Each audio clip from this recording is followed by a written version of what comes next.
Okay, we are back with part three of The Price of Honor.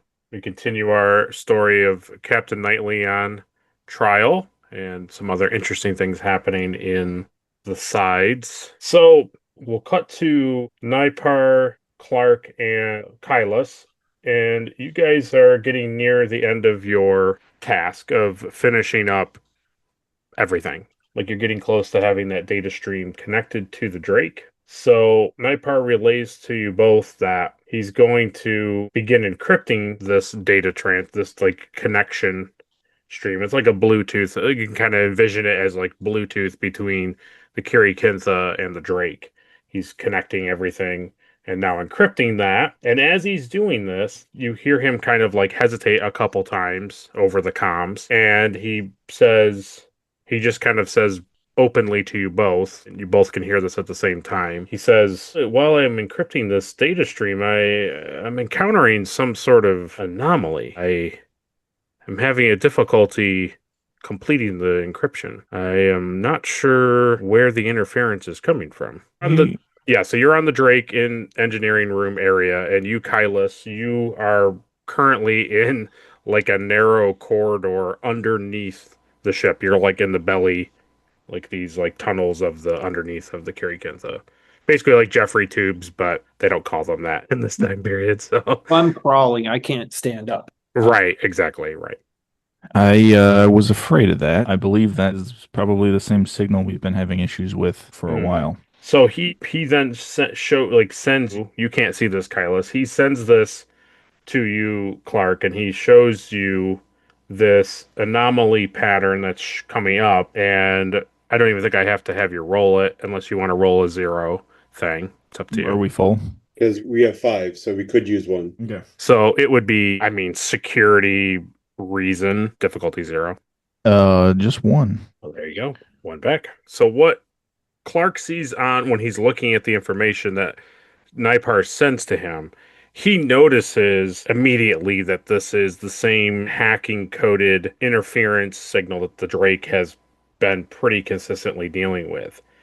What Nipar kind of puts together with what he's seeing, what how Clark feels about this, seeing it, they put together, the two of them put together that there's likely some sort of like saboteur aboard one of the ships. Yeah, this is the signal that's been bouncing off of John's antennas for a while. And Nipar basically says that like this is not coming from it's not like a signal coming from outside of the Kiri-kin-tha. It's a signal that's being intercepted as these two signals inside the ship are being transferred. So it's not kind of like the same thing that the Drake has been dealing with, which was every time they traced it, it was outside of the Oh, Drake and going elsewhere.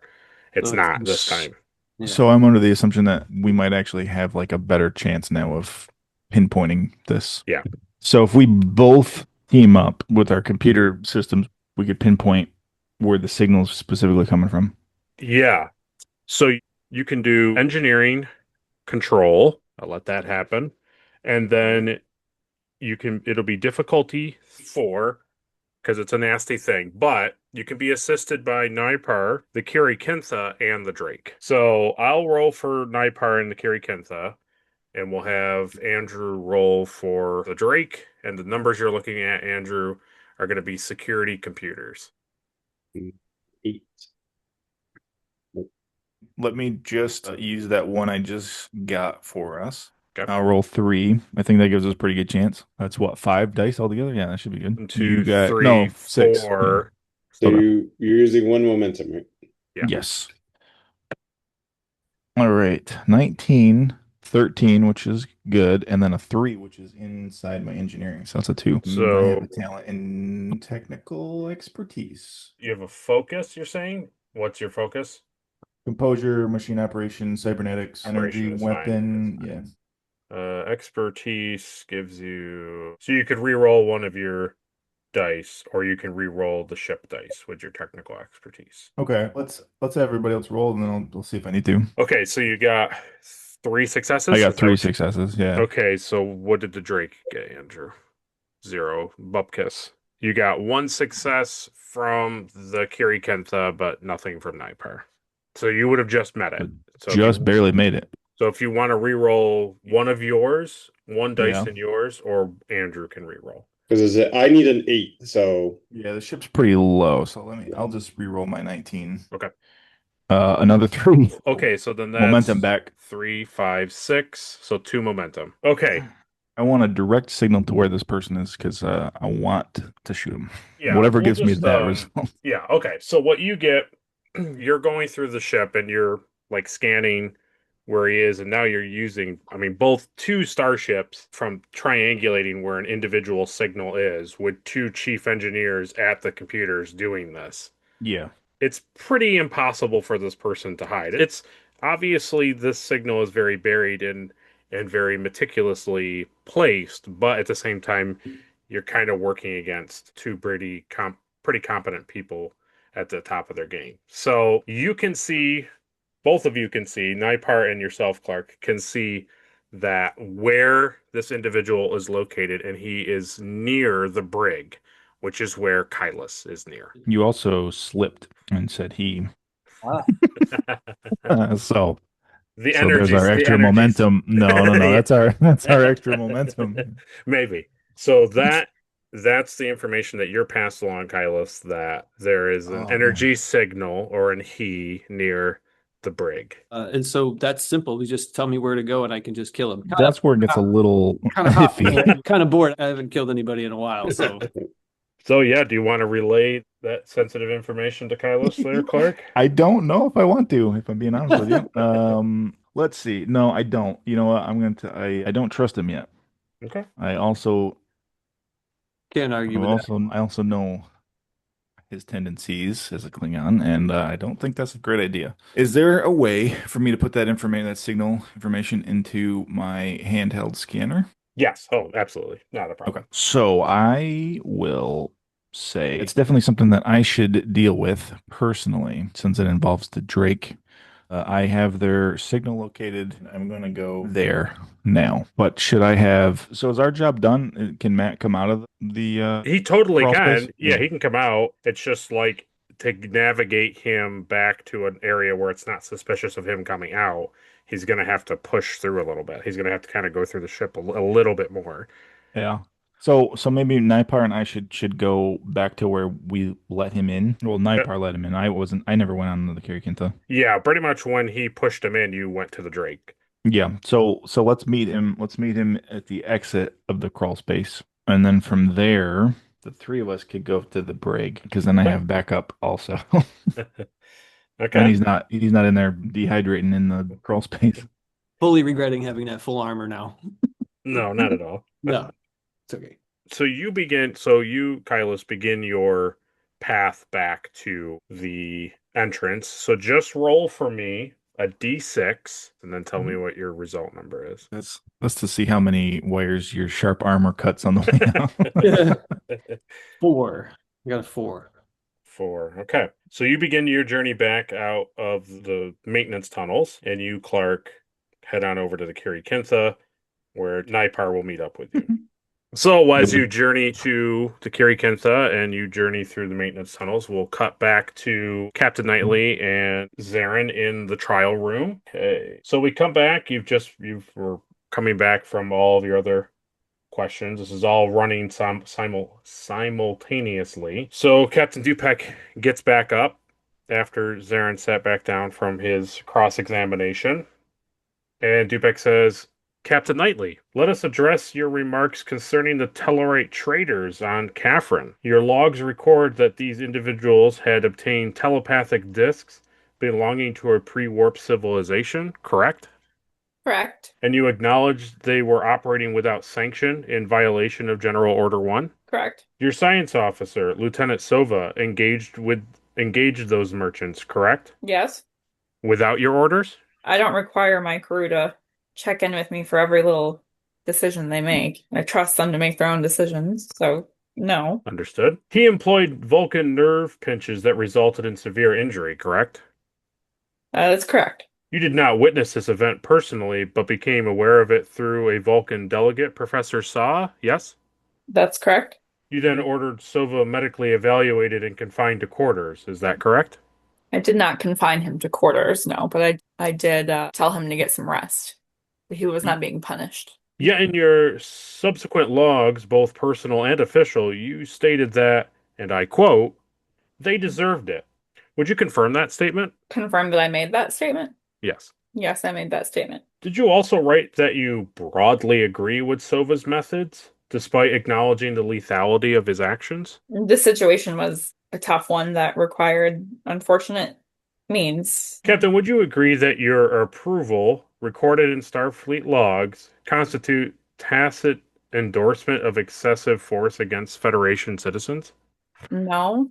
Do you agree that by extension, a failure to maintain discipline and ethical restraint among your command staff? This means a failure to maintain discipline and ethical restraint among your command staff. I don't agree with that. Okay. They say sustained. You know, that she's not going to speak to that, essentially. Dupek pauses. He says, these Tellarite citizens were treated by Dr. House as a result of these injuries, correct? That's correct, yes. Yet rather than express remorse, you recorded satisfaction, yes? I don't remember exactly what I said, but I was pleased that the colonists were no longer being harmed. Was that the action of a Starfleet officer or of an angry individual vindicating her frustration? Can I object to that? They'll say overruled. Oh, okay. I think that it was the actions of an angry Federation officer based on the harm that was coming to the people that I was helping. Would you further agree that your remarks display a pattern of moral volatility, similar to your authorization of combat on Kate and your repeated disregard of recall orders? No, I would classify it as defending people who are vulnerable. Let's now turn your attention to a different topic, Captain. This tribunal notes this engagement is within a short, this next engagement we're going to discuss is within a short period of time of the encounter on Fosterian 2. Both engagements resulted in serious injury or death, and both share a pattern of what may be called command indulgence toward violence. Captain, would you agree that that is a fair characterization? No. Two of your officers, Commander Jahan and Lieutenant Clark, discharged 3 laser weapons upon a wounded soldier who was outnumbered. You later recorded in your log that their actions were decisive and extreme. Are we to interpret this as a continuation of the same moral philosophy? No. Should Starfleet officers under your command act without hesitation, even at the expense of Federation principles? If it's to save vulnerable individuals, I'm fine with that. Do you acknowledge that the death of this Fosterian combatant directly resulted in the planet's ruler, Regent Tresta Zameline, severing diplomatic ties with the Federation? Yes. Would you agree, Captain, that the Federation lost an ally not to Klingon aggression, but to Starfleet aggression condoned by its own captain? I wholeheartedly disagree with that. We gave them every opportunity to behave as Federation allies, and they refused to every single time at the expense of the people. So that is incorrect. And finally, Captain Knightley, when 2 separate instances in 2 separate theaters display similar outcomes of preventable violence, at what point does coincidence become command culture? Objection. Yeah. Calls for interpretation. Yeah, good, nice. Not So, factual. yeah. So they'll say sustained, yeah. You don't have to answer that. And then he says, I have no more further comments on this examination. And now he turns it over to you. Captain Knightley, when your crew discovered the Tellarite traders, were they operating within a pre-warp environment? Yes, they were. Had they already compromised that culture before your intervention? Yes, that was the whole reason I was sent there, I believe, was to quietly retrieve the discs and preserve General Order 1. So the contamination existed before the Drake arrived. That is correct. That was the entire reason of my crew being there, but at the direction of Admiral Foxwell, might I add. Your science officer acted without orders, yes. That is correct. Yeah, but once you were aware of it, you took immediate corrective and disciplinary measures, correct? That is correct. No one aboard the Drake attempted to conceal the event or falsify the record. Correct. You filed a full report to Starfleet Command voluntarily, including your own critical commentary. That is true. Now, These Tellarites knowingly violated General Order 1, trafficking in the property of an unaware civilization for profit. Correct. And while you regret Lieutenant Commander Sova's aggression, would you agree that your statement, "they deserve it," was not approval of violence, but condemnation of greed? Objection. And he says that counsel is reinterpreting a direct quote to create intent, and they say sustain.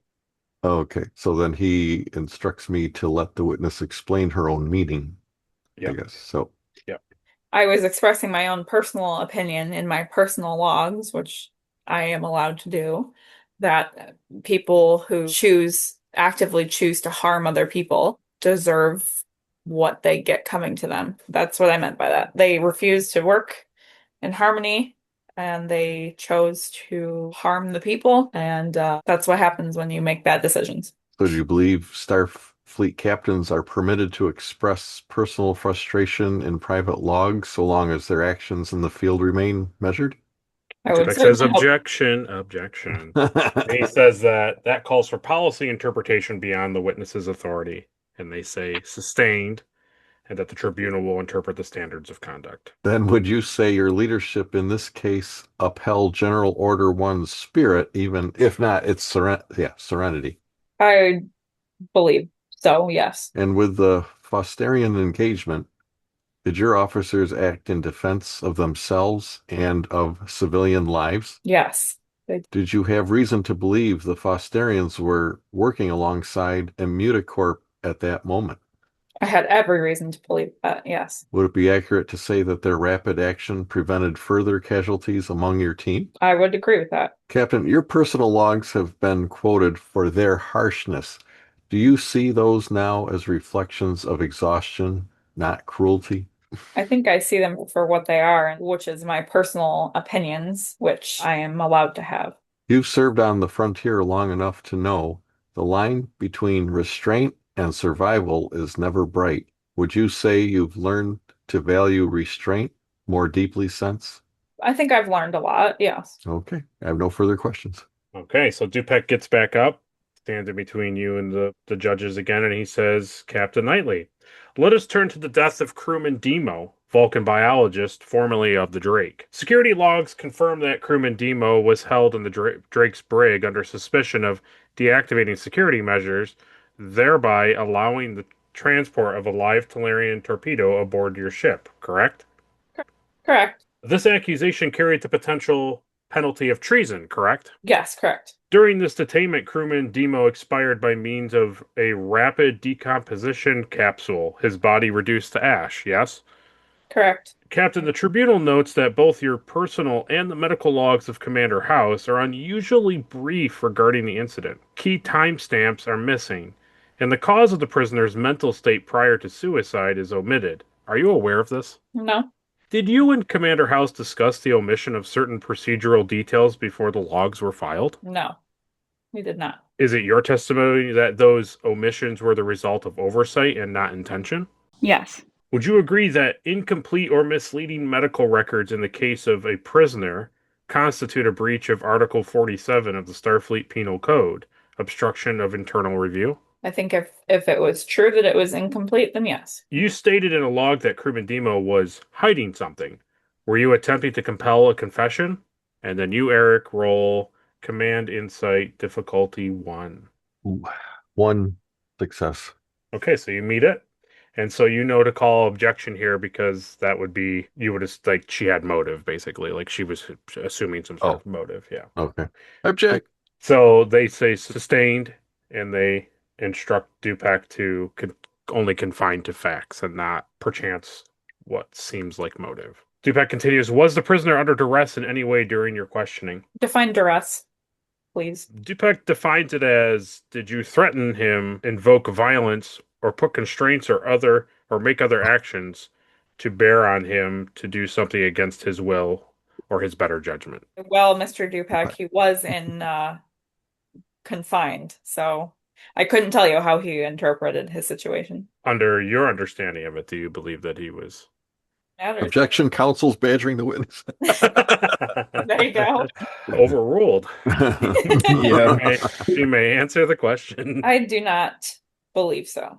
Captain Knightley, are you aware that under Starfleet Regulation 110, any action or admission which materially contributes to the death of a detainee constitutes command negligence? I was aware of that. And you signed the official report of the death yourself, correct? I believe so. He brings over the official report and shows it to you. Is that not your signature? That is my signature. Then the question before this tribunal is simple. Did you value the truth more than the life of your crewmen? Yeah, because the truth was affecting hundreds of more people than just the one. Very good. I have no more. And the needs of the many. Nope. Nope. Nope. Spock hasn't said that yet. Knightley was the first Yeah. one to say it. A little Oh.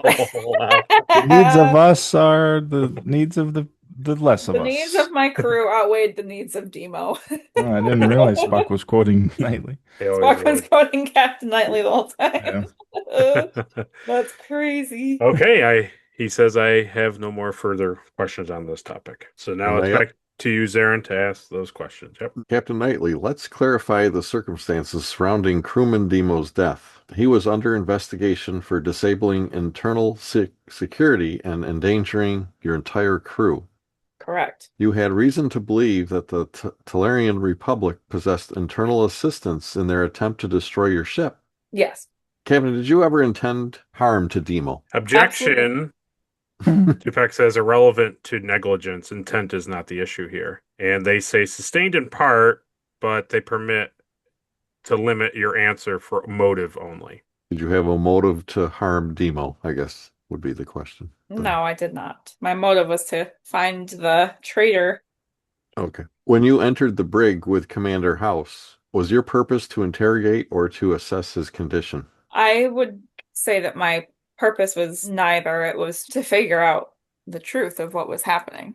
I felt like I was close to the answer, and I was wanting the truth. Was there any indication that Demo's state of mind was unstable? No. Would you agree that his suicide capsule indicates long-term premeditation, something no Starfleet officer could have anticipated? And then Dupeck says objection, speculative and leading. The witness cannot determine premeditation. And they say sustain and note that the tribunal will draw its own inference from evidence. The tribunal has heard that the medical logs were brief. Were you and Commander House attempting to shield yourselves or to prevent speculation and panic among the crew? The latter. Captain, in the aftermath, did you at any time falsify data, destroy evidence, or otherwise conceal the cause of death? Absolutely not. Then your failure was not of intent, but of humanity, of being unprepared for the unimaginable. Yes, we were very emotional about the fact that we had been lied to by someone that we trusted. Would you agree that Starfleet captains are asked to walk the line between protecting lives and preserving ideals, and that in this instance, both were beyond your reach? I would agree with that. I have no further questions. Okay, so you, Sova, let's have you roll a d6. Oh, this makes so much more sense now. I got a 1. You got a 1? Yep. So you, not quite at the breaking point, but you feel really, really irate. Okay. And you're wanting to shut down the emotion, but it's a little difficult to. It's not impossible. It's just difficult. Okay. Would you like to roll? You don't probably need any We're full on momentum. So instead of hearing the door lunch tray open and close, you hear on the second pad that you picked up a little like chirp noise. Okay. I guess I'll look at it. And so when you look at it, you can see that there's a new message has been delivered to the pad. Oh boy. All right, I guess I'll read it. So on the pad, you can see that it's like perhaps a journal entry of some sort of like input, and it does seem to be from Commander Arhat, and it says, "I've concluded Vulcans aren't built for Starfleet command. They hide fear behind quote-unquote logic, arrogance behind quote-unquote discipline. If Sova had been on my flank during Barolia, we'd all be dead. After this tribunal, I'll see it to it that Vulcans like him never hold a senior staff position again." Nice. So, Sova, you can roll Command Presence difficulty 3. Oh, I'm gonna buy dice. You know, I'm so good at those two things. Yeah. I got nothing. So you have your choice. You complete 0. Because I rolled Breaks a it. 14, a 15, and an 18, and I needed a 10. So would you like to lash out verbally or physically? How would you like to take out that anger? Let's go physically. Okay, roll me another d6. 4. A 4. So you have just enough composure to strike the mattress, but you crumple like the underneath of the mat. So when you punch it in, it like sinks part of the mattress like into the bed, like the frame of the bed. Okay. Is there anything further you would like to do while you're raging out in the room? No, I think that's it. Okay, then we'll go to Arhat in his cell. I am constantly watching You are constantly watching. to see if the Nothing stupid matters. thing opens again. So roll security insight, difficulty 0. I got a 5 and a 2. You have that security thing for the computers, right? Yeah, I have the security protocol. So that's 3 successes. That's 3 momentum. Are we full? Are we full? I think now with one of those you're full and you have a lingering 2. Hmm. So you can use that 2 extra thing to spend it however you want. Can I use it on what we were talking about the other day? Okay. Can I use it for that? Or You want to spend that on, was it the Shiv? Is that what I was giving you? I would go for a slightly bigger than a shiv, but a knife on me. Okay. Yeah. I was thinking I could hide it built-in compartment in my like boot. Sure. We can have you spend that so that you have it like in a recessed part of your uniform. Yes. So what do you want to do with it? Tell me what you want to do with the. Well, I was waiting to see exactly what happened. Okay, so what that successful thing gave you was as you're sitting there anticipating something coming from the food tray slot, Yes. the second pad that you read from alerted a message came to that pad. Okay. Now, where the benefit of having the security protocol bit is that you put together that clearly somebody is sending this to you like directly. Like it being delivered to Yes. your brig is open-ended. It could literally be anybody. It could be somebody on the Kiri-kin-tha, right? You know, it could have been Vulcan officers dropping this thing off to kind of maybe shame you for being an Andorian and not liking you. But with it being directly sent to the pad, it's a little suspicious that, like, like, how is that happening? Yeah. So you see the message, you're a little suspicious about it. What would you like to do? I would take a quick look at it, being Okay. very skeptical. So it says, and it looks like it's a draft being written to Starfleet security. It says Commander Th'arhat's judgment compromises the Drake's mission integrity. His impulsive nature exemplifies Andorian volatility. Emotional contagion threatens mixed species crews. Recommend reassignment to an all Andorian task force where his temperament will be better, quote unquote, appreciated. And so, because of you being suspicious, we're going to have you do command presence difficulty 2. We're going to lower that difficulty down. I'm going to buy one just to have a little extra. I have a really good chance. I got 3, so I can put 1 back. Okay. So you have you stop yourself from like basically cracking the pad in half or like shouting or doing something. You contain your anger with what you're reading because of Yep. that suspicion that you're having. I now feel I'm being targeted, so I'm going to start looking around the cell to see what is the weakest point. Okay, so roll security insight difficulty 2. I'm just going to buy 1 more and try it again. I got 2.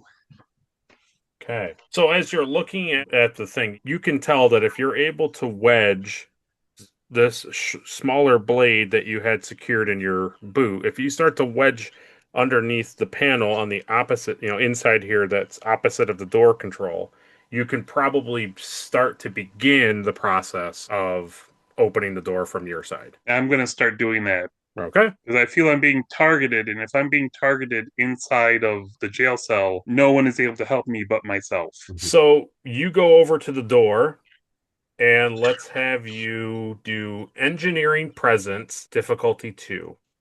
Okay, let's give this a try. I got a 1 and an 11, so I got 3. Wow, okay. So you walk up to the door and you know that there's cameras looking at the brig door. So in your best, I'm just standing here and nothing's happening. I'm not doing anything with my hands. You begin to pry open the panel adjacent to the door lock on your side. Now we go to the third cell. In the third cell is Jahan. You are sitting there. You're distressed, distraught, upset about what you have seen on the pads. We left you with throwing the pad on the ground because, as you stated, we don't listen to what mysterious pads tell you to do. That's right.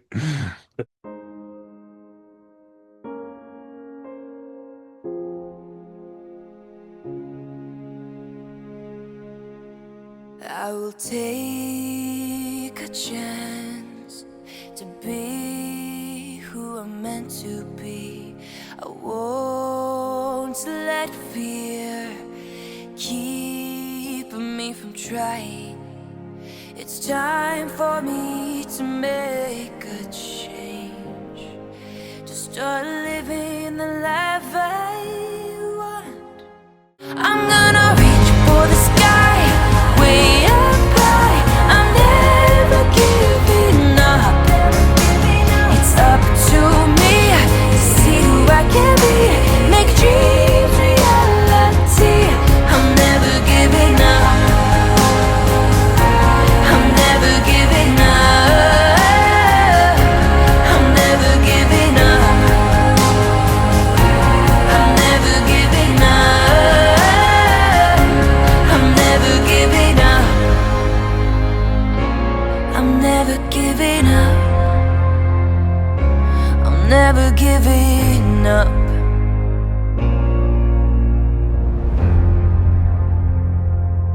So as you're in the room, you hear on the pad on the ground that you took, you hear a chime come from that pad. That I threw on the ground. Yes, correct. The one that you chucked on the ground, yeah. Guess I didn't throw it hard enough. I'd go and pick it up. So you go over, you look at it, and you can see there's another message on this pad in connection with the last message that you read.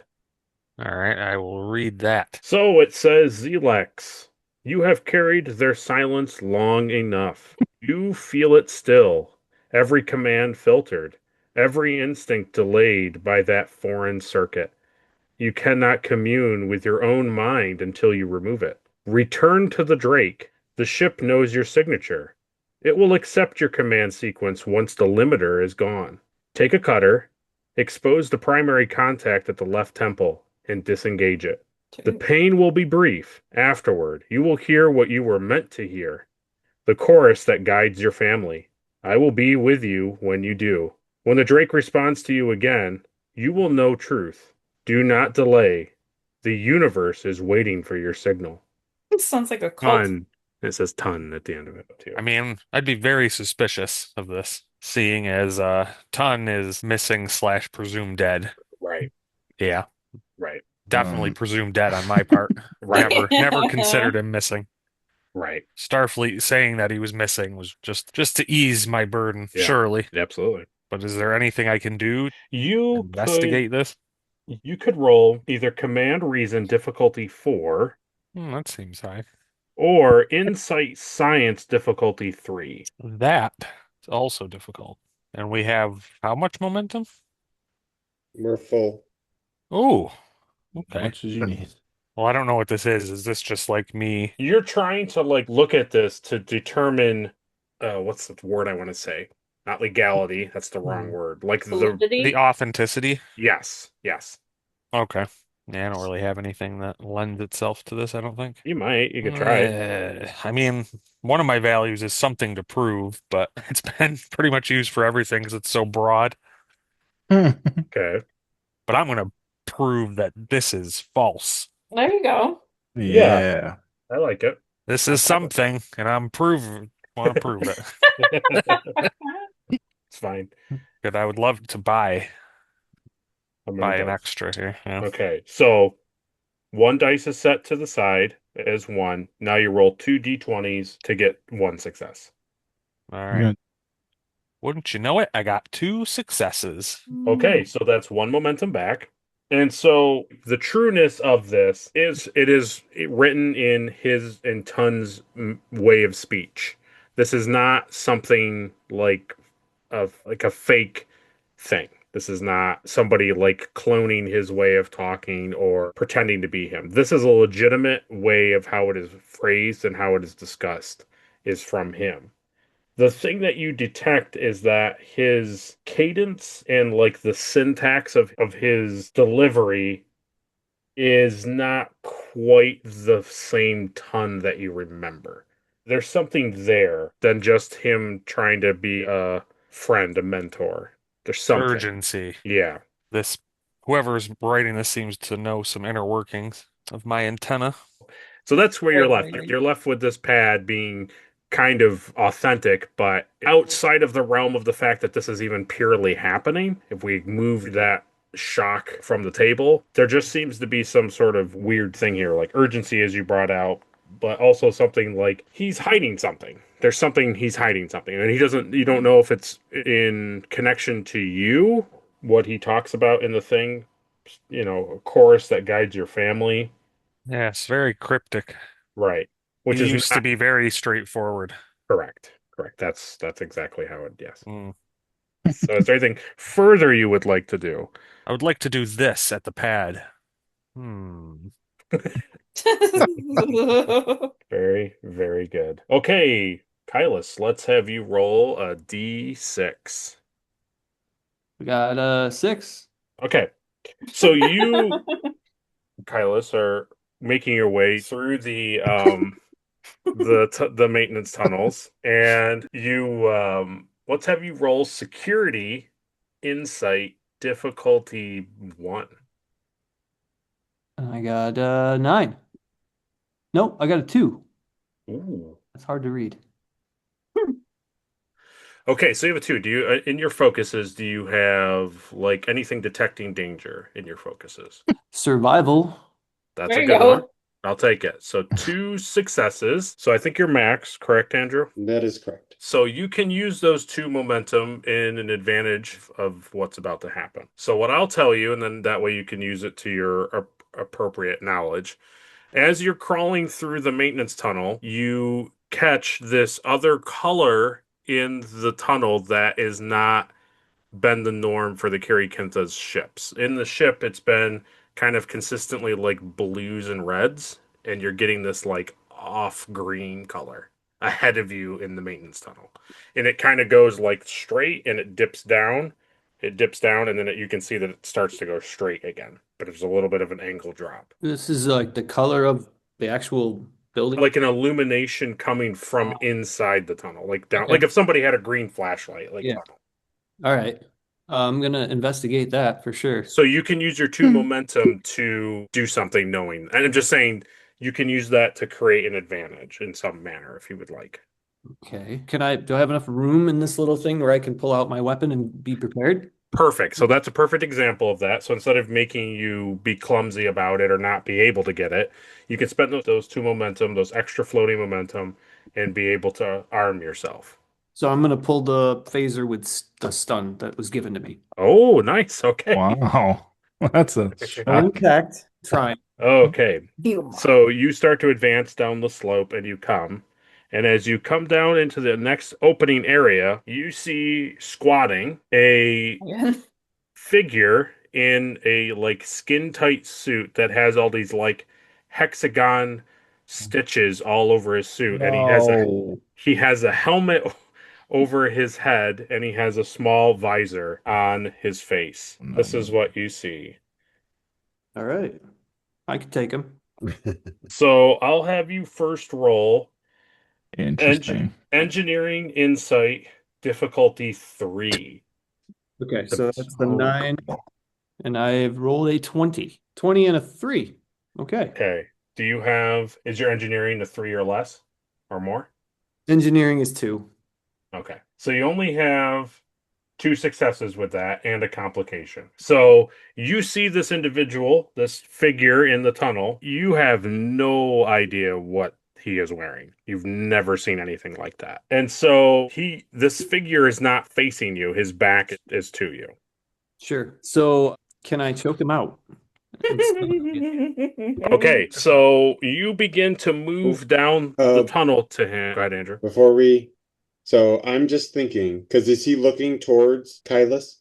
No, he's not looking at. So Trying to sneak on him, up on well, him. I'm just wondering, because we have 6 momentum, can we use one to do stealth so he doesn't see it coming? So that way it's not, what is it called? A combative close combat. It's I see. Okay. I do have a focus of hand-to-hand combat too. So Okay. Yeah, we can do that. So what you can spend 2 momentum. You get right up behind him, and as your arm is like breaching over his shoulder in front of his helmet, like as you're kind of doing this kind of maneuver, the figure says in a robotic tone, you can't, it's through like a filtered mask, obviously. It says, pathetic.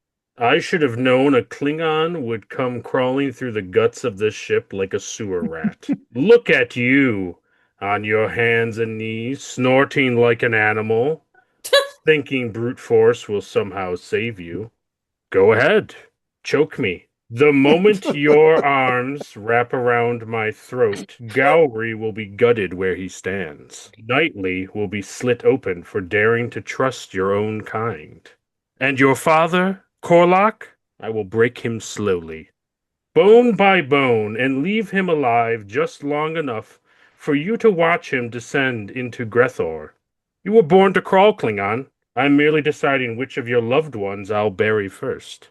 Jeez, I don't like this guy. So I don't have any clue as to who this guy is. Not a chance. So No. with like while he's speaking, I pull my knife and I try to get him. I try to go right straight so that I have my knife to his throat. I'm going for it. So I'll not roll, and you can roll security daring, and it'll be difficulty 1. I'll give it to you for a 1. All right. So security 3, daring 12. So I have 15. And remember, you have hand to hand. So Yep, I have hand-to-hand, evasive action, survival, and blade weapons, and I have a blade in my hand. So I've got like 4 focuses here.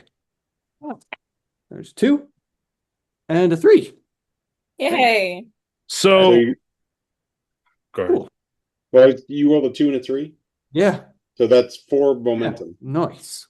So are we putting the 2 back? Yeah, I mean, yeah, yeah. And he's got 1 extra. So what happens is you have the arm like this, you come up with the other arm to get him, and as your blade pierces this tight suit that he has on, you immediately get like electrocuted. And I'm wearing all metal. That's not good. And I'm going to spend 2 threat, and you're going to pass out. I knew something was going to happen. Okay, so we pause that there. You, Clark, and Nipar get to the junction where Kylus should be.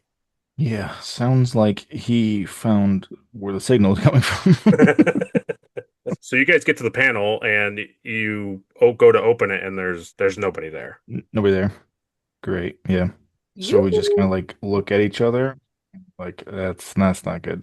Nipar says, "Should we venture in, or we?" Yeah, Clark would. Okay. And Clark is pretty comfortable inside the bowels of the ship, so it's not like it doesn't really bother him to go in there. I would think that he was up to something not great, though. You would think bad things. Yeah. So we would probably both go in. Sounds good. So roll me a security fitness difficulty 1. What you're trying to do is not get burned by the panels that are in this area where he went inside it. I'll just use my robot arm to brace against those ones. Okay. I rolled a 2 and a 5, which are both under.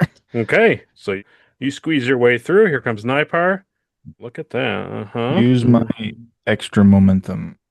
Okay. No, he succeeded. You got 2 successes. So I'll give you're maxed, right? I think you're totally full. Yeah, of I think so. Okay. So you 2 squeeze your way in, and you're making your way through the tunnels to the corridor, and you get to this opening, and it kind of slopes down, and when you get there, you see Kylus like slumped over on the floor with his blade, with one hand. Like you see the laser weapon on the ground, one hand is kind of like up and the other one has a blade in his hand. Mm. And Nipar says, Klingon has been assaulted in the maintenance tunnels. It looks that way. I don't see anybody. Let me take out my scanner. And so you pull open your hand scanner, and your hand scanner is going Bananas. Yeah. So can I get a fix on anything, or is it just spinning wildly It's nonsense. You could roll science, reason, difficulty 5. I'd let you do that. difficulty 5? Yeah, right. So I need a 12. What's his name? You want Nightmare to assist you? Yeah, I would Okay. love a Vulcan to assist me on a science thing. Okay. I will buy a dice though. Okay. Need a 12. I've been rolling good. Let's Okay. do this. Okay. A 10, a delta, and a 17. So 3.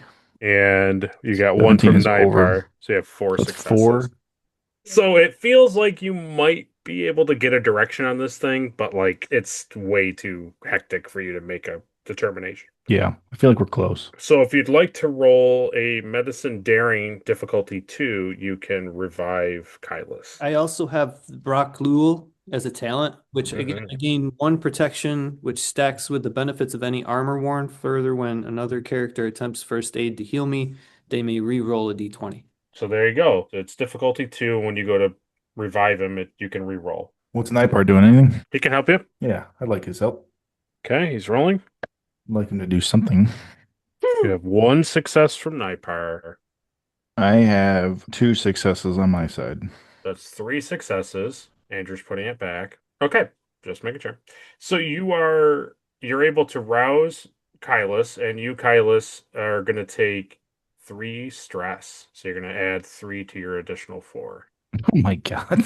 Take out a lot of stress. So now the 3 of you are in this maintenance tunnel. And What happened, Kylus?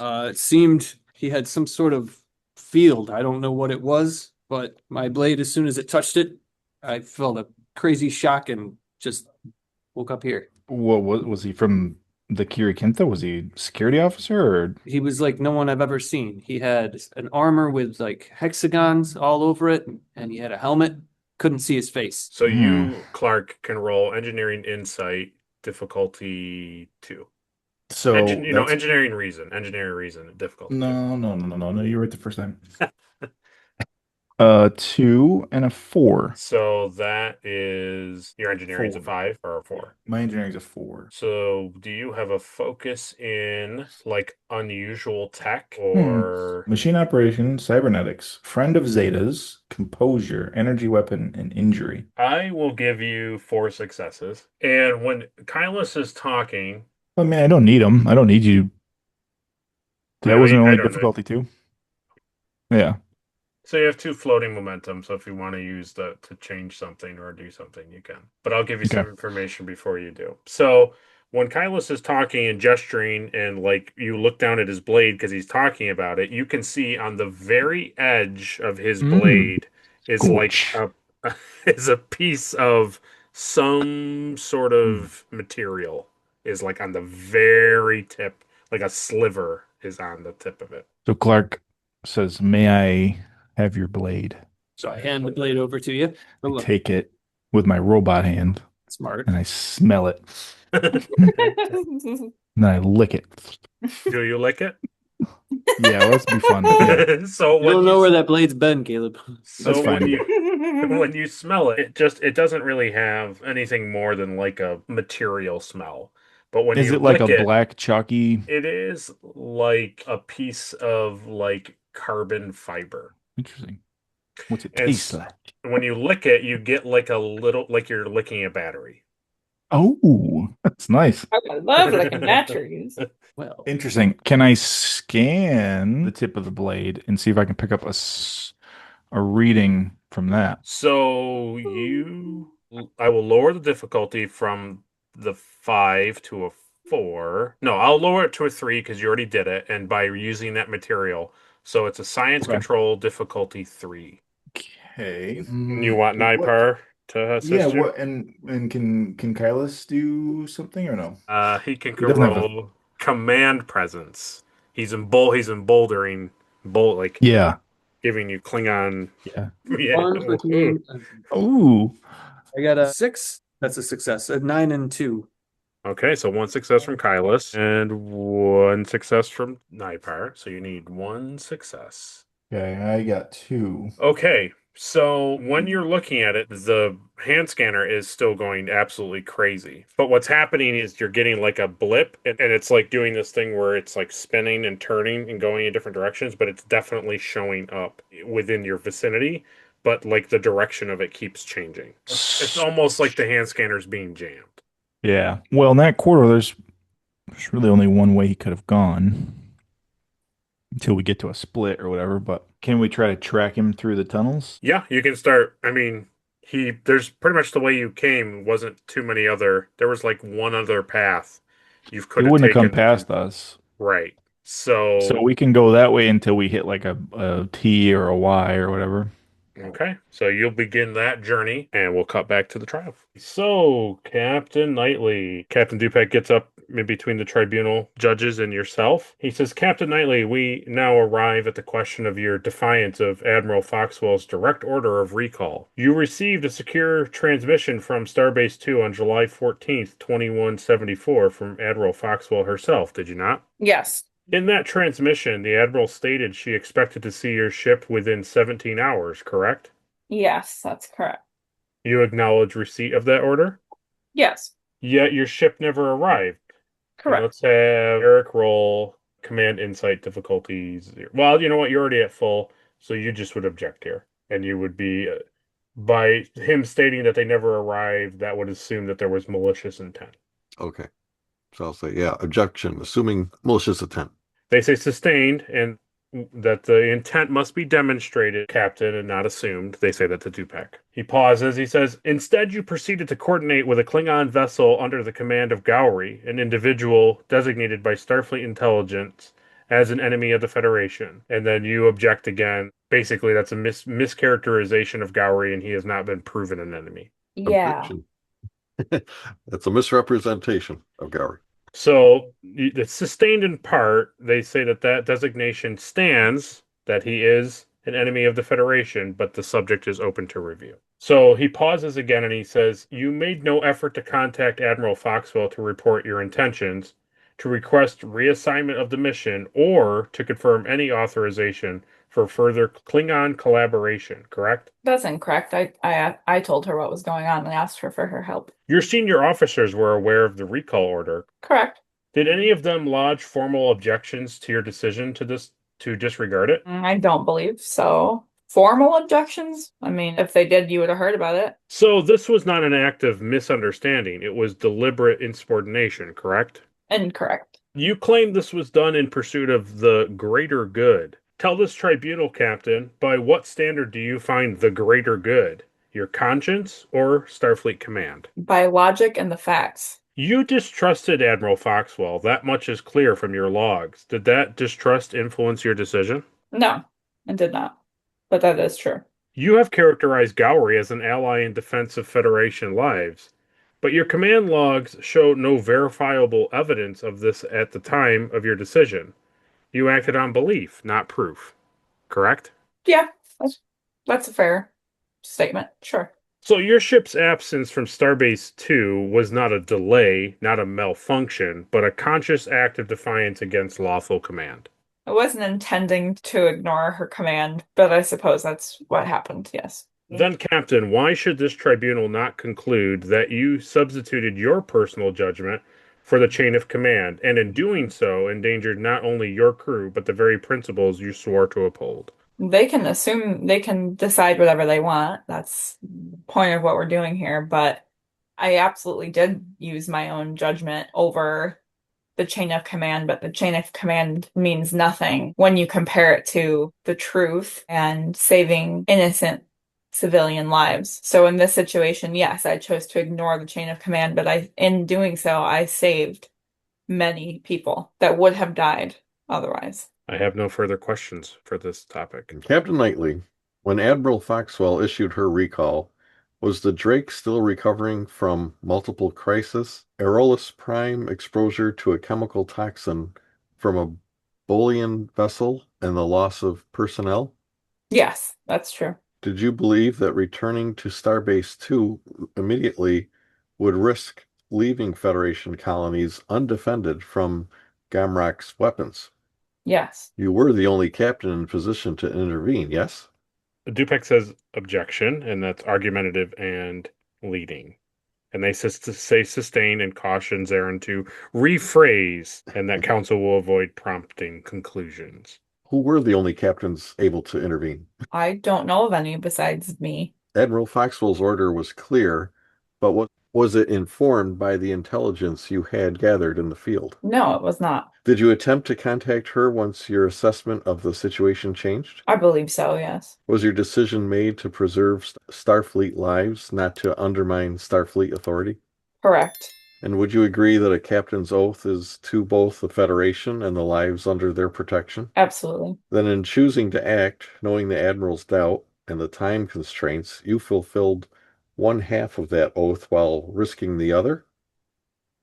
That's correct. Captain, is it fair to say you did not defy the Federation, but rather defended it in the only way available to you at the time? And Dupek says objection, that counsel is testifying and appealing to emotion. And they say sustained, and that the tribunal will judge the Federation's defense for itself. I have no further questions. That's a bummer because I had a good answer to that question. Okay, so he gets back up. He says, Captain Knightley, we arrive now at the gravest matter before this tribunal.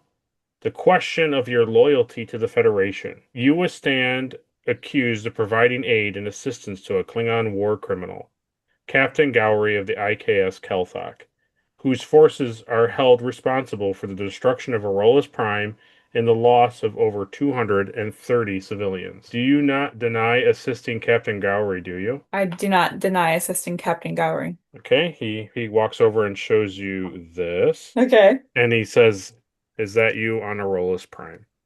Yes, that's me. You communicated with him, Captain Gowry, across secure channels. You boarded his vessel and engaged in joint tactical operations, all without authorization. Correct. Starfleet sensors captured visual footage here that you see from Arolas Prime during its final hours. That footage shows you on the surface alongside one of Gowry's security officers.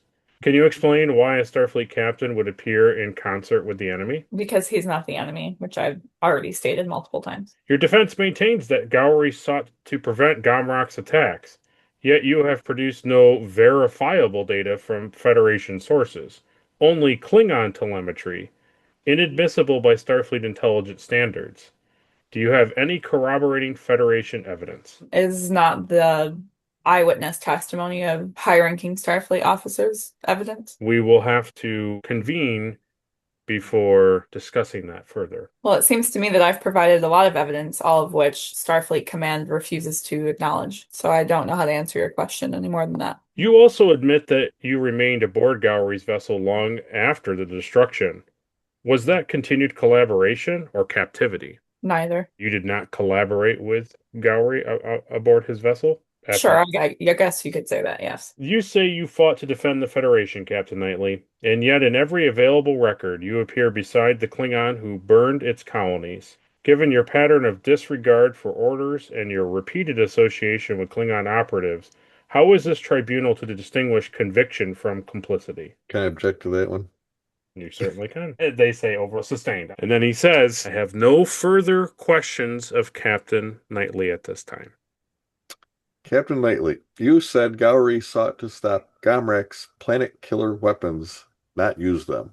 What proof did you personally see? So there was no proof on the vessel once I got there that they were the ones that were creating the weapons. The crew was in agreement with Gomri that we needed to destroy the weapons of the faction of Klingons that were creating them.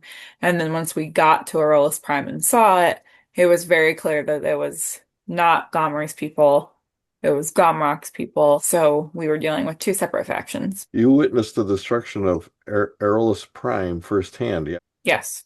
Describe what you saw. As we arrived, we witnessed many civilians being ruthlessly murdered by Gomrock's people. We searched inside of their facilities for victims to remove from the planet so that they could survive.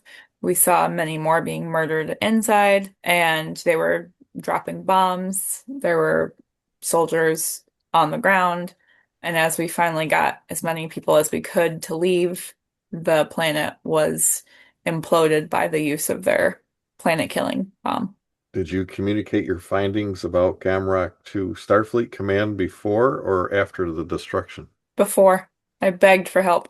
Was your decision driven by loyalty to Gowry or by loyalty to the innocent lives still at risk from Gamrot's forces? I had no loyalty to Gowry whatsoever. I had just met him. It was the civilians that I cared about always.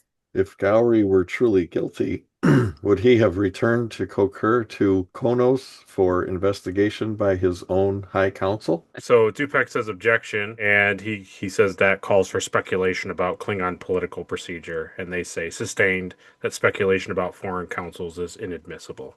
Captain, you have stood in command long enough to know sometimes the right choice looks like treason to those who do not understand the full picture. Do you believe that applies here? Absolutely. What was more important to you at Aerolus Prime, obedience or saving Federation lives? Saving lives always. I have no further questions. So they all pause for a moment. The three judges, Commander Ra, Admiral Foxwell, and JAG Officer. Tipney. Yep, Tiffany. Nice. Wow. I know him. They all look and they talk. They kind of look at each other in hushed tones. They talk and they say, "We will take a 30-minute recess." And they get up and they depart the room. And you and Zarin are standing, or you're seated, and he's in the room. And Dupak is over there, like putting like his pads together, and like just at the like a side desk table, just working. So we cut to house, and you get a message from Earth, and you open it up, and there is Dr. Viams. He says, "House, I feel that what you have sent me, and from what I limitedly know, and from what I've collected here, I'm going to send you this information, and you need to bring it to the highest level that you can right now. They're Oh, not going well, to that's trust. They're not going to trust me. I'm just a civilian. You at least have the authority." talk about coincidence. The captain is under trial right now from the three most high officiating Starfleet members there are. What a coincidence. What a quinky dink. So he sends like a full data packet on all of this information. And what he shows you in the first bit, he gives you like a medical breakdown of like a simplification of who he is and why he was able to do this and how you were able to get him out of the coma and things of that nature. So it gives the validity to him as a person. Yo. And then the second thing he sends is scans from San Francisco, and it shows a low spectrum encryption that matches the malware and the hacking code that the Drake has seen, which has been proved 100 times over on the Drake. He sends you a power curve overlay that is similar to what is in the court files of Aurolus Prime's, the javelins that were used to destroy Aurolus Prime. Those devices in San Francisco and those javelins have a less than 0.03 variance. And he also sends you telemetry that shows that this is Romulan activity and not Klingon aggression tactics, like some sort of Klingon thing. This is great. I'm really glad that I was able to wake you up. Or how I got brought into the future, but just so lucky. It's like it was pre-planned. He says, "I remember you telling me that when we're back in out of your coma, that you found technology attached to you." Oh, yeah. From whoever brought me there. Whoever did that. Yeah. And he says to you, "That is what I would explore." Interesting. I will continue to dig these materials up. I'll take it from the people showing up in gear that it's worked out in our favors, that they're helping me undig these when you pass along that So information. Starfleet is active there at this headquarters getting rid of these nukes. They're not doing that yet. He's indicating to you that he'll know that this has been a success when they show up and start helping him dig things up. Okay. So basically what you're saying is I don't have any proof yet that Starfleet is 100% aware that these things exist Correct. underground. Starfleet hasn't. He knows from what he's doing that he doesn't get any feeling that Starfleet has any idea that this is happening, that this is even a thing. Okay. Because he's not like digging up like portions of the floor. He is like outside in city limits. He's like outside of Yeah. downtown like Federation. Yeah. He's got a shovel. He's hitting the top of the nuke. Right. Well, Gadzooks. I take everything he sends me. I also take all the information I have about time travel, the chrono stuff, everything I have on Lazesh, all of my time travel information. okay. In other words, anything I need to prove that this in fact happened, and I'll head over to the Kiri-kin-tha. Very I'm good. not in my slippers and bathrobe anymore, by the No, way. I know. You changed. I know. I'm not in my Starfleet uniform. I'm in Okay. kind of like what Flock wears. Okay. Yeah. I'm in Like, like slacks and like a button-down shirt. okay. Yeah. Cool. I like it. So I'm like dressy, but not, that's just my casual. Yeah. Like when you're off duty. Yeah. So I will head over to the Kiri-kin-tha. Okay. So we cut back to Nipar, Clark, and Kylus. And as you're journeying through the maintenance tunnels, you get to this Y, and Kylus knows he came from the left. To the right, he did not explore. So you can roll engineering insight. Anybody can roll that. Difficulty 2. Matt can roll and I'll assist with the scanner. Okay, so that'll be science control on your end. 1 die. I have failed miserably. Got an 18 and a 13. I needed a 9. Okay. So I'll roll for Nipart, a straight up roll. Okay, so what we'll say is Kylus is saying to you, Clark, like, yeah, this is the way I came. I'm going to go back. Like, we're going to track this way. And your scanner is going too haywire to get any conclusion. Like, you can't disagree with him, basically. You have no proof to say that that's a wrong decision. Yeah. Kylus is like yelling at me. He's saying, I came from this way. And I'm saying, yeah, but the scanner shows this way. And as I'm walking down, I'm telling him this is the way to go. So not giving him much of a choice. Very ignorant. What might be going on. I like it. So as the two of you are kind of going back and forth about like what to believe, what not to believe, Nipar, he like looks up and he's like, this is underneath the brig. I think that panel's been moved. He says, maybe we should investigate this way. Yeah, that's fine. Yeah, my ears would perk up on that one too. So he goes up and he presses a couple buttons on like this panel that's above, and it slides open, and you can see it's like another like a ladder, and then it clearly is to another door. What do you call it? Like a handled lift hatch, yeah, kind of thing. Yeah. So he begins climbing up the ladder. I was gonna say maybe should I suggest that I go up first just to see if everything's all right before he goes, because if he's the brains, somebody's gonna get attacked probably. So Nipar reaches for the handles. And he hears you be like, maybe I go first if we're fighting, like if we're going to fight something. He says, Lieutenant, your logic is sound. And he steps away from the ladder part. All right, so I climb up. I'm cautious though this time. Okay. And I'm under a lot of stress, so. Yeah. So you are. You get to the top and it's like these handholds that are kind of like, almost like, like in showers, they have like safety bars to like get in and out of a shower. They're kind of like that on the ceiling part of this like square hatch. So do you want to push open the? Okay. Just push it up. Yep. Yeah. So you do that, and as you do that, it's this bright light comes pushing through the tunnel, and as your eyes adjust, you're in some sort of. You can see that you're in some sort of like Vulcan room, but you don't know You don't know where you are. Just from looking up, you're not like you haven't breached to the level. Right. You're just like looking up at it. So I guess I would try to peek. Unless there's would I have a scanner? Would I try to go that route? Did you guys give him a hand scanner? I don't know. I can hand him a scanner. Okay. I can hand him my scanner's programmed specifically for that signal. Sure. So he hands you that. Yeah, which is fine. Yeah. So as you take it and you look at it, you've seen Knightley's and Arhat's hand scanner before. It's not like weird in your hands, but it's just going like spinning and doing things, but there's just like a little blue dot that keeps like spinning and turning in different directions, and that doesn't look like it's consistent enough to know where that's okay. No. All right, so that's inconclusive, and I would definitely, I guess, he throws it drop it back down onto Clark, and I have to peek, I guess. So as you breach the level of where the hatch is, you can see in front of you and to your right, you can see that there's semi-solid doors with small window slats on them, and there's a row of them in this room. There's about 5. Okay. So I climb up and I try to stay towards the door away from the open ones, and I for the other 2 crew members to come up with me since the coast is clear. Yeah, there's nobody in this room that you can see. So what do you do, Clark? And this- Nightpart starts to walk forward. Well, I would like to kind of see what this room is specifically.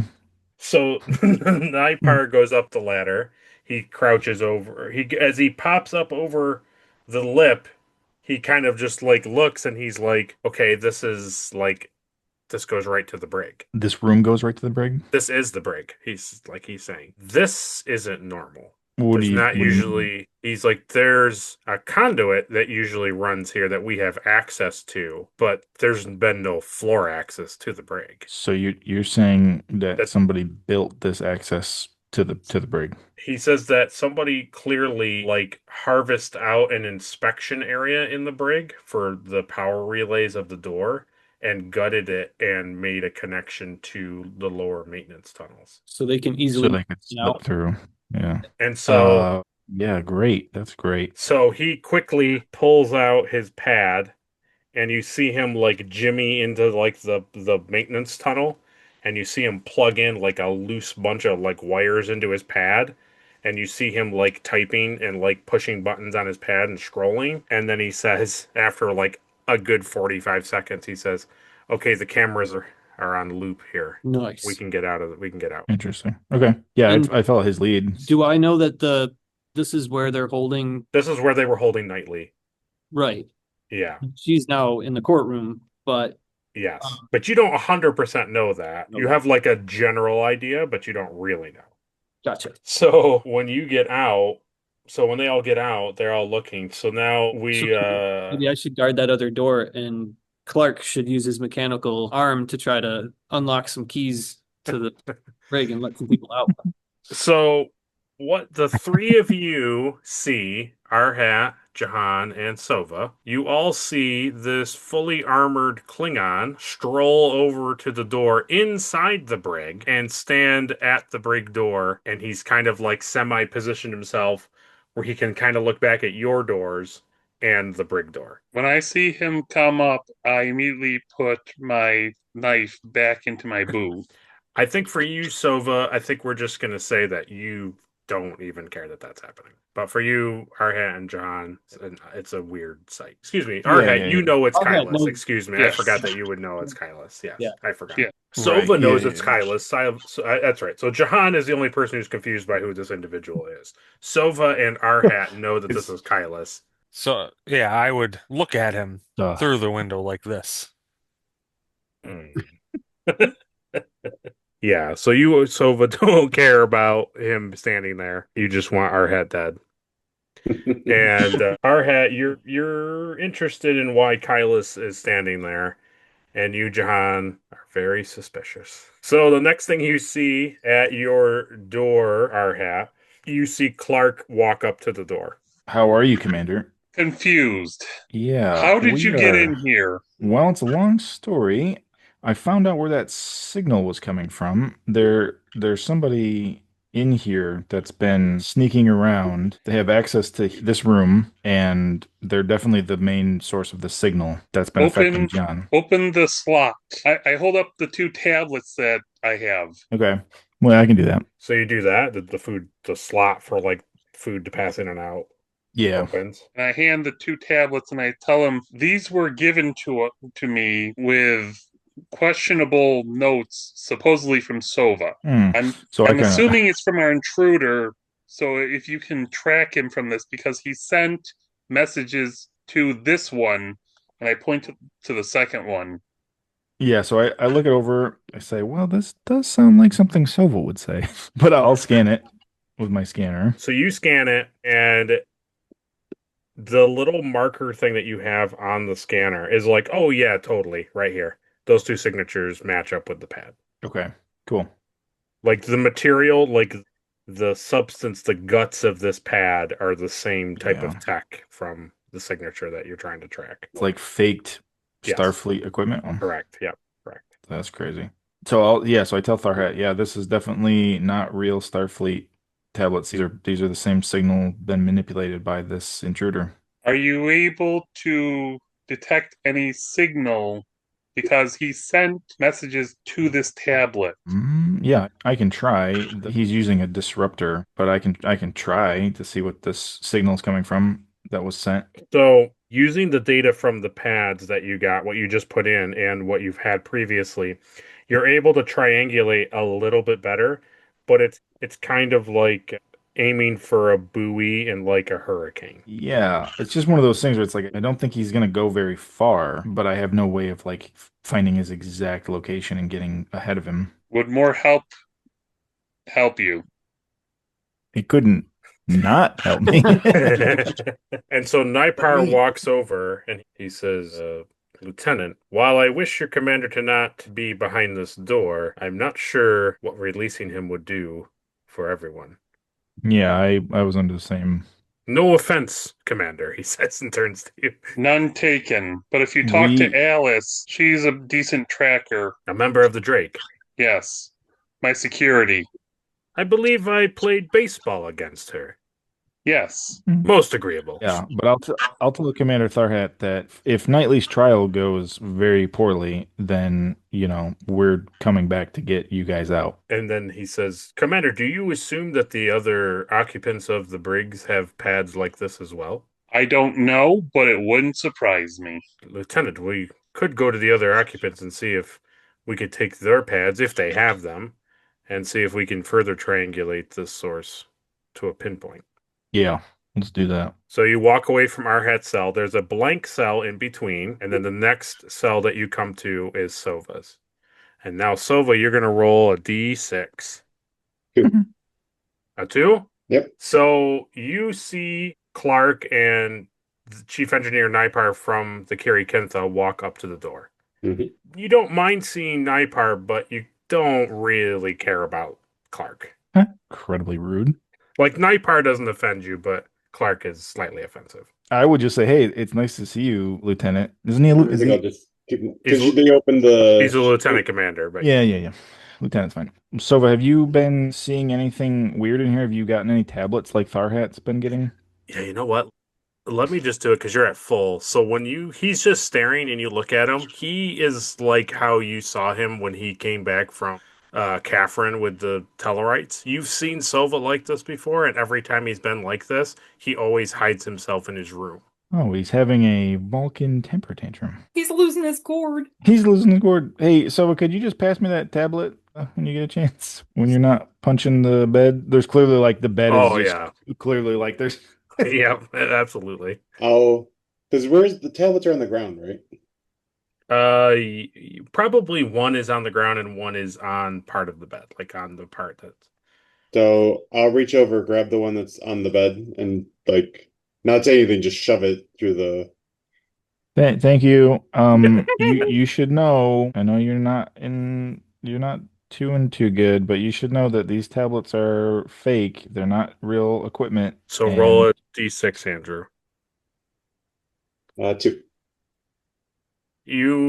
Him saying that piques your interest, but you're not really coming down from your anger. That's fine. He knows. I told him. I did my job. Okay, what do you want to do?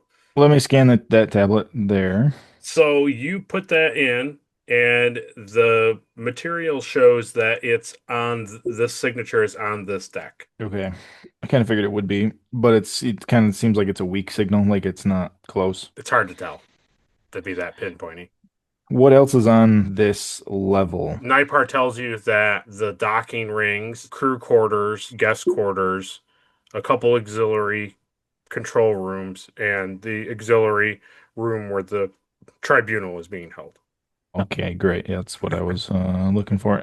Gosh, I think we need to go that direction. I think we need to go towards the tribunal. Either way, we have to let everybody there know like what's going on. Would you like to collect one or two more pads from? Oh yeah, John's got one. I'll talk to John. Yeah, that's right. Okay. That was the whole reason I went, was to break out my Commander John. So you, John, are still looking at this weird, suspicious Klingon who's just kind of moving his head from the door to you to he's just like looking around.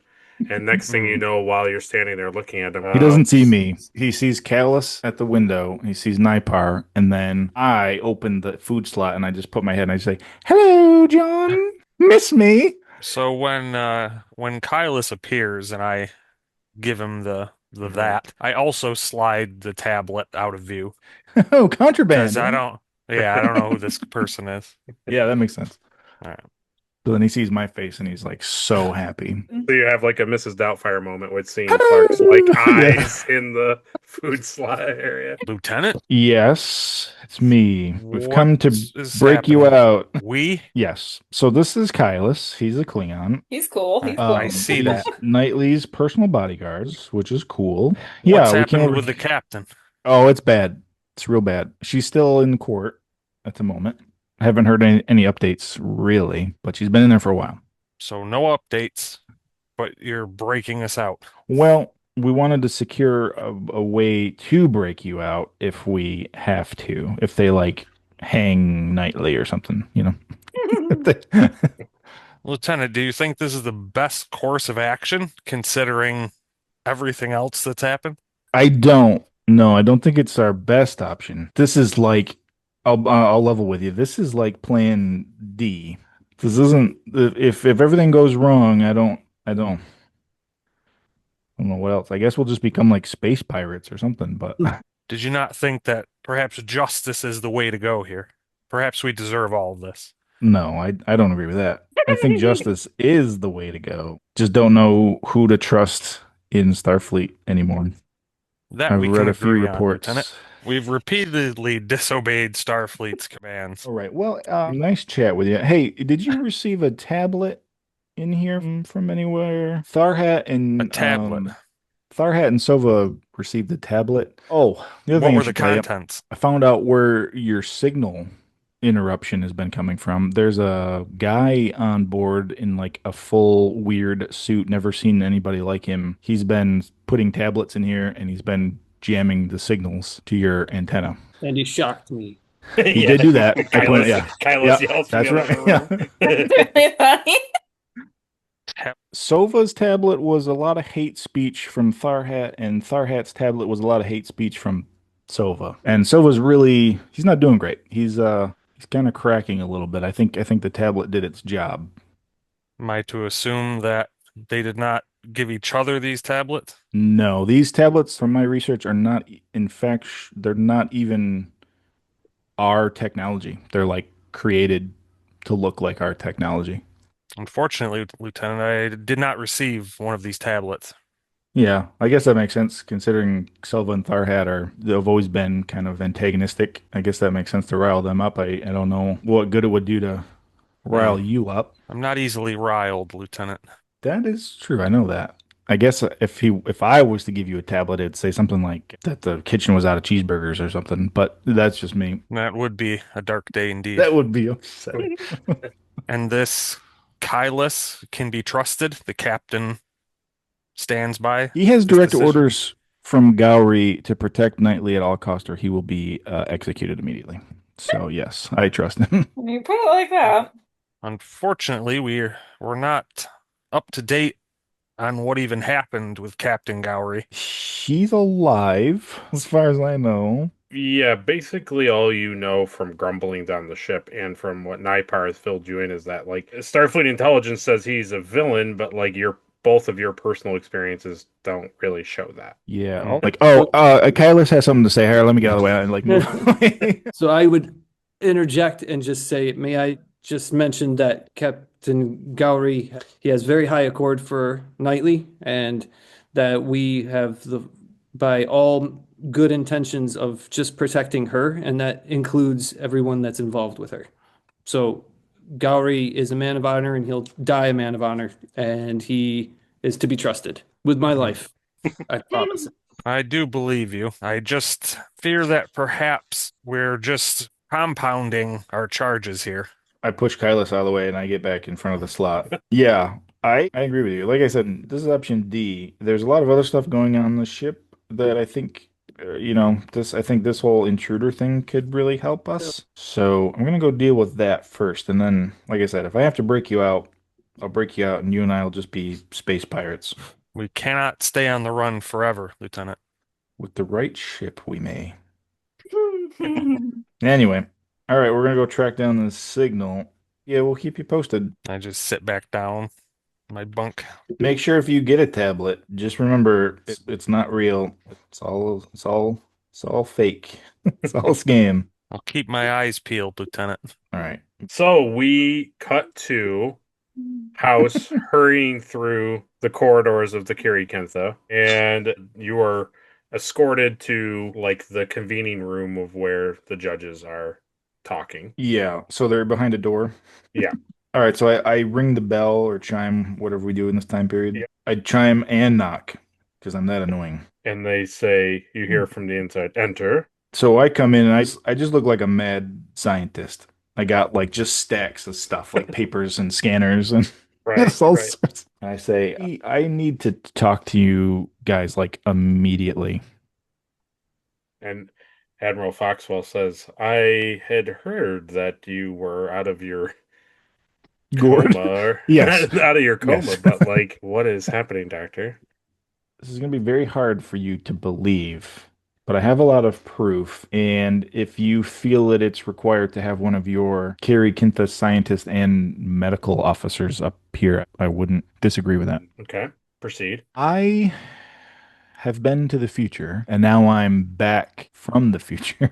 I don't know how I got there. I'm still investigating that, but I saw a full timeline after this timeline where San Francisco was blown up and we were at war with the Klingons. But through my investigation there, it turns out that the Klingons have been manipulated by the Romulans the whole time. You remember Lazesh? And the Admiral says yes, and Ra says, I've heard of him, and the JAG officer says, I'm not overly familiar with him. He was my last patient on Starbase 2. Him and I joined the Drake together.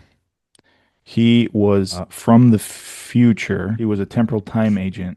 He had this contact who I reached out to in both the future timeline and then this timeline. Under San Francisco, there have been bombs buried, nuclear warheads. Everything about them is Klingon in nature, but they have been put there by Romulans. It's the starting point to an all-out Klingon-human war, and it's not supposed to happen. Do you pass them like anything to look at when you're Yes. saying this? So there's a desk in front of them, and I just like drop all my stuff and I just spread it all out. It's like all this stuff. Yeah, okay. And I have like the scanner. It has like my temporal readings from me personally, from Lazesh, but it compares like the same type of thing happened to Lazesh and I. We both have the same signals, the genetic time travel manipulation code. And I have that picture. I have a picture of me and Christine. Oh, you show them that. I show them that and I say, look, this is who I was without the Drake. And the Admiral says this is Dr. Warner. It is Dr. Warner. In the future timeline I was in, I never joined the Drake. Her and I got married. Seems like in that timeline, I could have been happy without the Klingon War for the past decade. So the JAG officer goes over to the computer and he types in a couple things and he turns the monitor to you and he says, is your contact this individual? And what he shows you, for Caleb's reference, he shows you crewman Daniels from Star Trek Enterprise. Oh. And what you know as Dr. House, that you know loosely of this individual, but mainly because of him being medically attended to by Phlox due to like him being all like contorted and gross looking. Like they tried to do medical procedures on him when he was like dying or whatever. So I say I have heard of Daniels from my research when I was dealing with Lazesh on Starbase 2. I read his report. I read Flox's report, but that is not the individual I've been in communication with. Apparently he enjoys talking to Archer, not me, but that's a whole other. And so the whole time, like JAG Officer Tipnik and Ra are just like looking over things, but the Admiral what's Foxwell doing? She's just sitting there. Is she visibly irritated or upset? Nope. She has like a face of like absolute like terror on her face. She's like that horrified. She's been found out, or that this is really bad. This is like scaring her. Oh, okay, good. And she's not looking at any of the material on the desk. She's just like 1,000 yard staring kind of a thing. So I say, so Foxwell, by your facial expressions, I think it's safe to say that Knightley's beef with you may be unfounded. We have to contact Starfleet, right? We have to get a hold of them immediately and verify this, right? I need to talk to somebody. Yes, But that's so going to take like 48 hours. so just so you know, the nuclear warheads will not be going off. I've already stopped that. That was, I'll be more transparent. When I first came back out of my coma, your Kiri-kin-tha security caught me at the computer. That's what I was doing. I was communicating with his agent, this time temporal agent. He's in San Francisco currently. He's already discovered where the warheads are, and he should have Starfleet there to start. You've done all of this in the last couple hours? Yes. How are you having a direct contact with Earth? Because timey-wimey things are afoot. Yeah, the time doesn't work like that. My contact is so when I was in the future and I needed his help, I communicated with him and he immediately appeared in my room on Starbase 12 because time travel and time works like that for them. Can we contact him now? You want to contact him? Yeah, I want to open a I channel don't- to Starfleet Command quickly if we can talk. I don't see why not. So you go over to the computer and you punch in like the thing that the few times you've reached out to him and do it. And within like 40 seconds, the computer comes back on. It's like a transmission screen.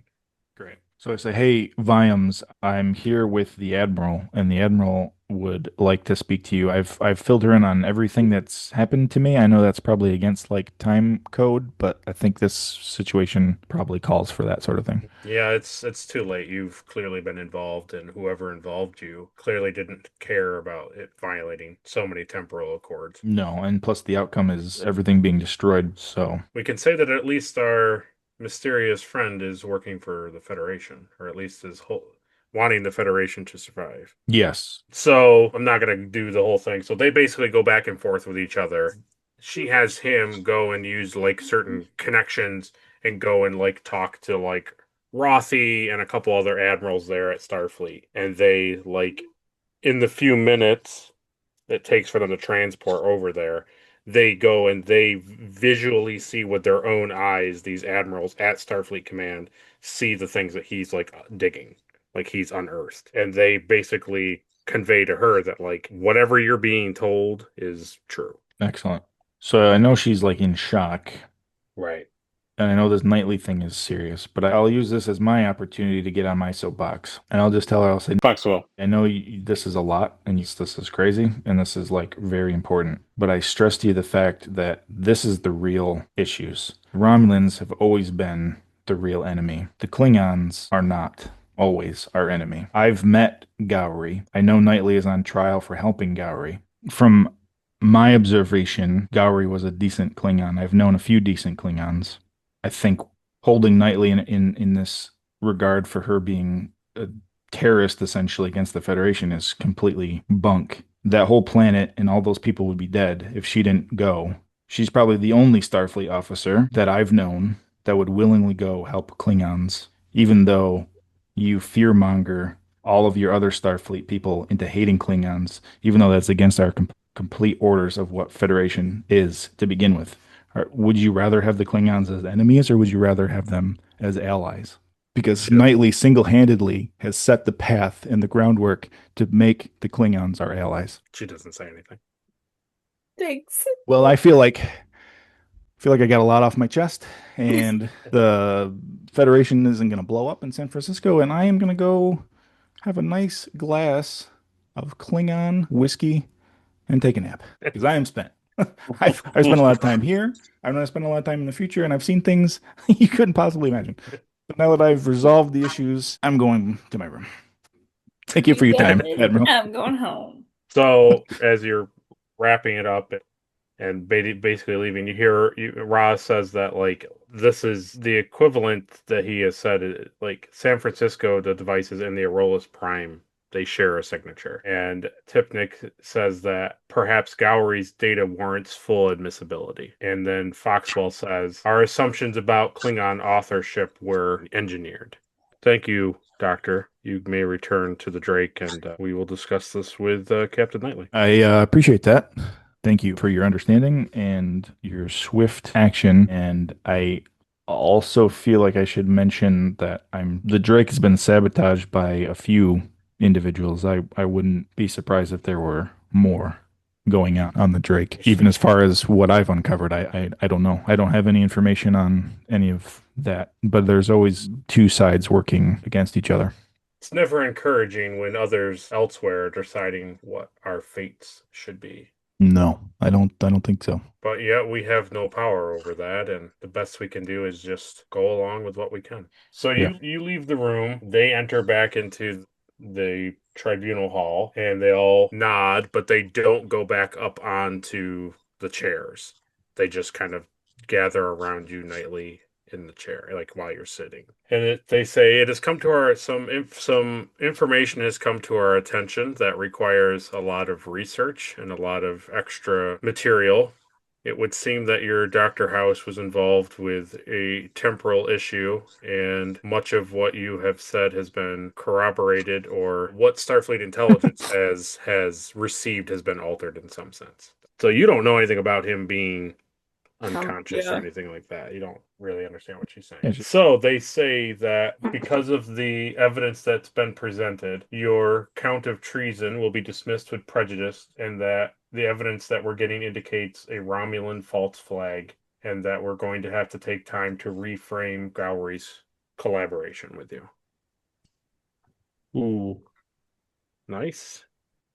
So, but they say on your charge of insubordination and unauthorized absence, it will not go on your permanent record, and you will not lose the rank of captain. And we do not feel that mandatory command counseling is needed. But for a limited time, we are going to put Commander Arhat in charge of the Drake. Dang.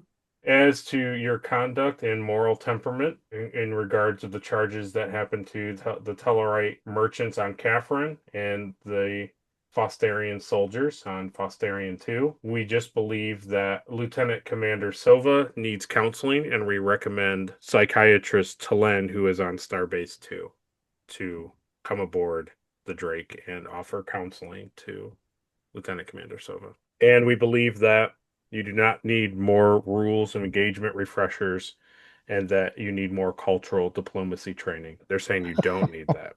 Thank you for acknowledging my innocence and what happened. And had you believed me in the first place, we could have saved a lot more of those people on Barolos Prime. And I accept my punishment of being relieved of my captaincy for however long you see fit. But I would urge for you to look at your situation as well and what you can do better next time. Foxwell doesn't say anything, and JAG Officer Tipnik says, "It would seem that the price of honor has been paid with your clarity, Captain." And as they excuse themselves from the room, and they say to you, Foxwell says, "Please report to Starbase 2 after this hearing, where we will render the Drake assistance from a Federation starbase.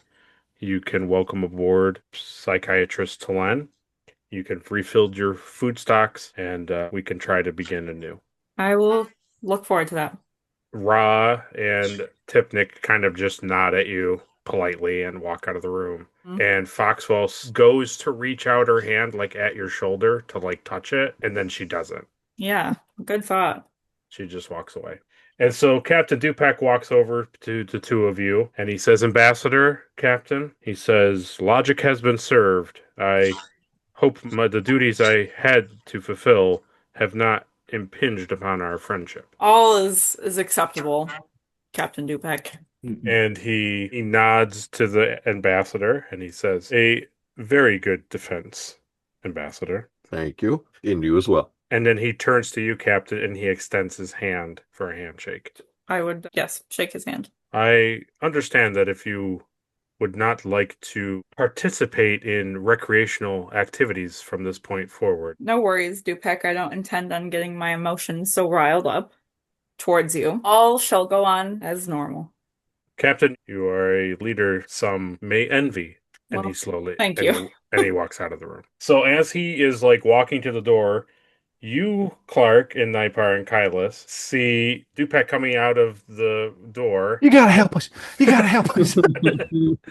There is the signal is coming from the room that he just walked out of. No. Yep. So he comes out and he sees the three of you and he pauses and he says, Lieutenant Commander Nipar, what are you doing with Lieutenant Clark and this Klingon? And Nipar pauses and he says, we're investigating an anomaly signature that has been led to this room. We are trying to address what is going on. It appears that someone is trying to hijack either the Kiri-kin-tha or the Drake or both. And he says, show me what you have. First of all, who was in that room with you? Ambassador Zarin and Captain Knightley. Before that? JAG Officer Tipnik, Commander Ra, and Admiral Foxwell. Why do you ask? Whoever was in that room It's still active in the room. And It's still active. Yes. What did you say, Matthew? And they've been in there the whole time. So this whole time that we've had interaction, they've been in that room. So it can't be. It seems like it. This is the first time you've gotten a clear heading to go to. So the signal's been active, but where it's been on the ship, you don't know. But right now, it's coming from there. So I'm going to choose to believe that it's coming from in the wall somewhere in that room. Okay. So do you show Dupek the scanner? Yeah. Okay. So you show him the scanner, and he looks at it, and he says, I see, this is coming from the room. And he turns around with the scanner and he goes back into the room. And so now you, Knightley, and Zarin are just kind of yeah, right. And Knightley, you've kind of got hit a slap on the wrist a little bit. You did get a little bit of something. So the two of you are talking about that, and Dupek walks back in the room. Okay. And you see he has a hand scanner in his hand, and he is walking to the far end of the room. He's like, act normal. Do any of the three of you follow him? The three of us, or yeah, the three of you. I would say. Oh yeah, absolutely. Okay. So then, and closely behind him is Chief Engineer Nipar Clark and Kylus. You know Kylus. I'm trying to remember if Zarin knows Kylus. I think you loosely know who he is, but you don't know him by sight. So Clark would see Knightley when he walked in. Right. And I would immediately go up to the captain and be like, Captain, it's really good to see you. There's a really big issue right now going on. I'd say another one. We'll have to unpack that later. But right now, we found a traitor. We found where that signal had been coming from that's been jamming John's How did you find that? It's a long story. It's coming from this room. Is that what they're doing with that device over in the corner? Yeah, that's my scanner that we've used to track him. Kylus had a run-in with him underneath the brig. He had this tunnel and room dug out so he can come and go to the brig this whole time. I'm sure he has access points through the wall. I wonder who this guy is. So you, Kylus, as you're following Dupek, in a moment of time, you get this smell of charged ions. And as you're looking forward at the back of Dupek as he's walking forward, you see Dupek reach out in front of him to nothing, to the air. He's just reaching out to the air. Okay. And as you're smelling that, go ahead. Does that smell familiar to me? That smell is almost identical to what you smelled the moment before you got electrocuted. So I definitely have my hand on my disruptor at this point. Something's going on, but I obviously can't just attack the man. Right. Well, there's nothing there. There's just air, and Dupek is reaching out towards it. But yeah, I'm all eyes are on him. I'm just waiting for his next move, but I'm approaching him kind of closely. So as you get up close to him, he kind of turns and looks at you, and he says, "Officer, do you smell that as well?" And I say, "Yes, I do." And I recognize it. What do you recognize it as? It's exactly the smell that I had smelled right before I got shocked by that person with the hexagon suit. I wonder if he's somewhere close, maybe with a cloaking device or something. And so as you're saying that, you watch Dupek be shocked. Oh.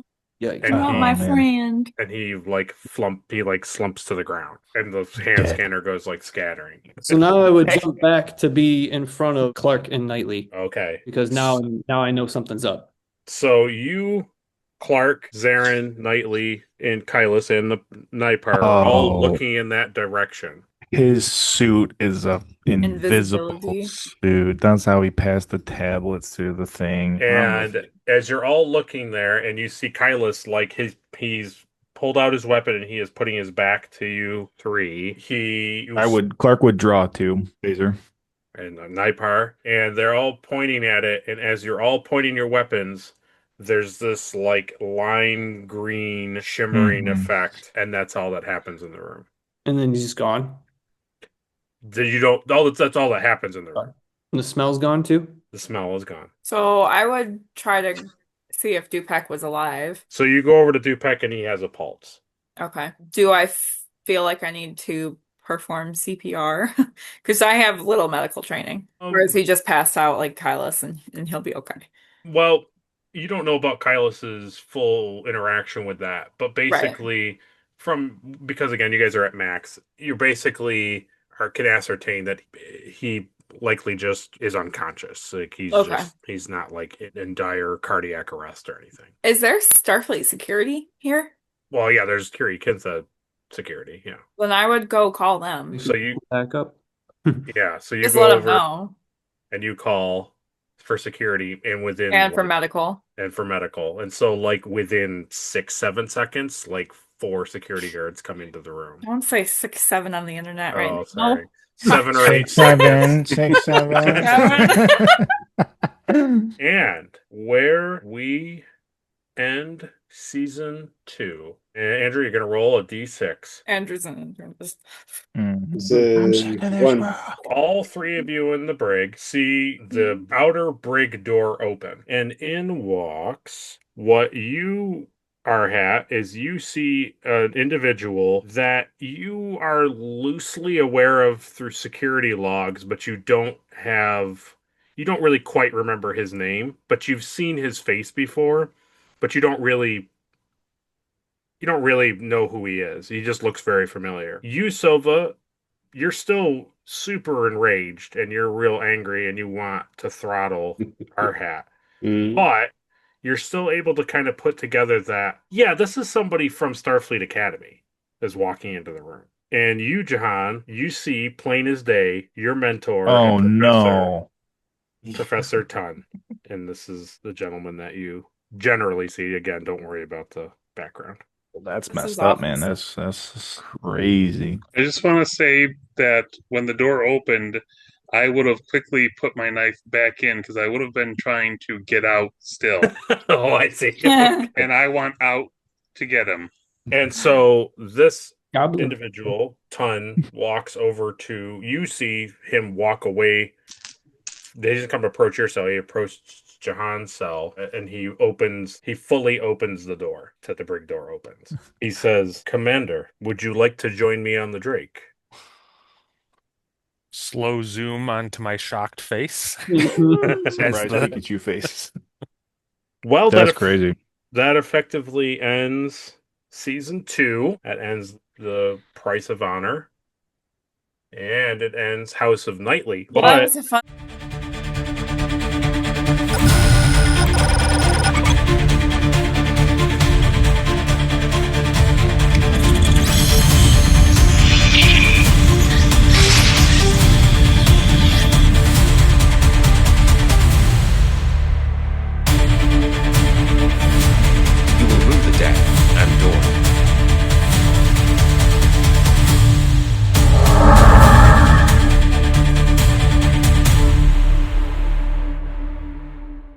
Sorry, everybody. We'll see you in season 3.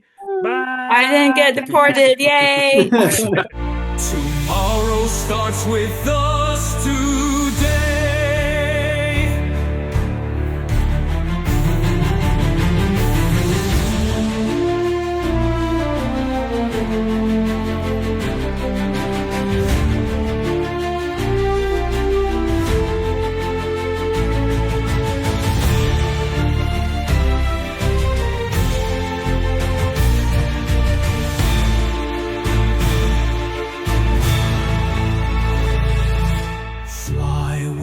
Drake strong and true, side by side we'll break on through, bold and brave. brave, we light the way. Tomorrow starts with us today.